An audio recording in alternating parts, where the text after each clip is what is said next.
Hey, this is Erin Johnson, and today I'm going to talk to you about assessments. Yay! So what is assessment?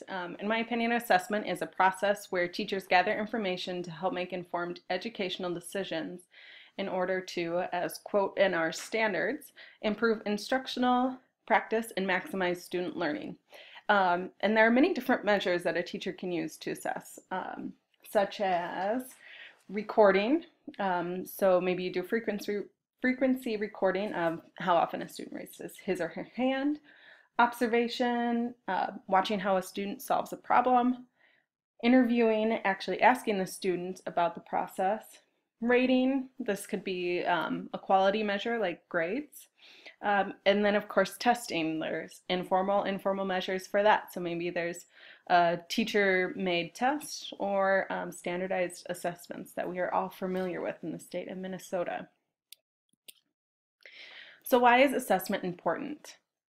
From a special education standpoint, assessment is very important. It's a huge deal for us. There are 5 purposes. So first, screening and identification, finding out if a student is eligible for special education, and if so, under which diagnostic category. Assessment helps to create the IEP, figuring out where the student is, what skills they need to work on, and what setting is best for the student.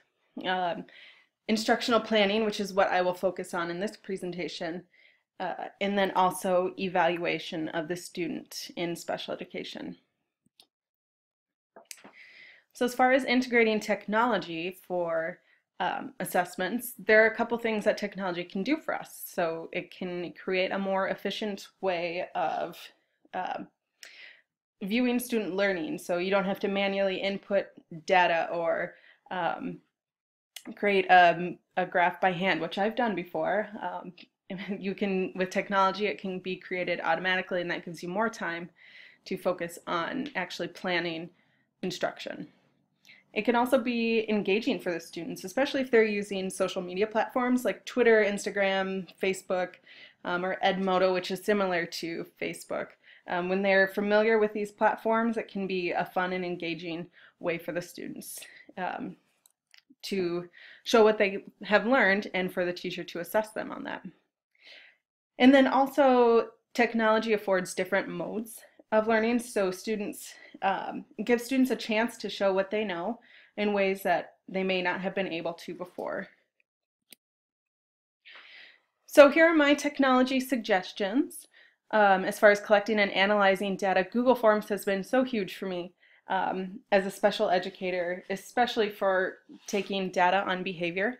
So instead of having a clipboard and pen and paper, I can just have the iPad input if the behavior occurred, what time, and it all goes into a form and can be automatically put into a graph. Students could do video responses. This has been great for my students with autism who may have a harder time actually speaking to me one-to-one, but they can give answers to iMovie. Socrative has also been a good one to use with the class. It's been fun for the kids. It's a class-wide quiz and poll app, as some of you may be familiar with. For interpreting results, I love Excel. I think they create really good graphs from the Google Docs data. And I also suggest using observable and measurable criteria, so you're not thinking, okay, did this happen, not happen, really creating strict criteria so you know, yes, it did or did not. And then as far as communicating findings, this is important for us as special educators, especially for parents and other teachers who may not have had the background in special education.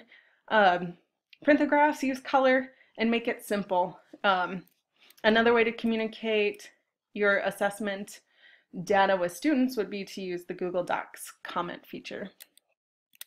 So here's just an example of how I might communicate some data that I've taken on behavior. As you can see here in the blue, we're looking for the use of visual supports to go down and verbal requests for something to go up. So each one of these is an intervention. And so if you are taking data, this can help inform your practice that These two right here are not really working. But if you go up here, this vocalization with trained peers, and then generalizing, we're good to go. So that's a way technology can help inform your practice. Thank you.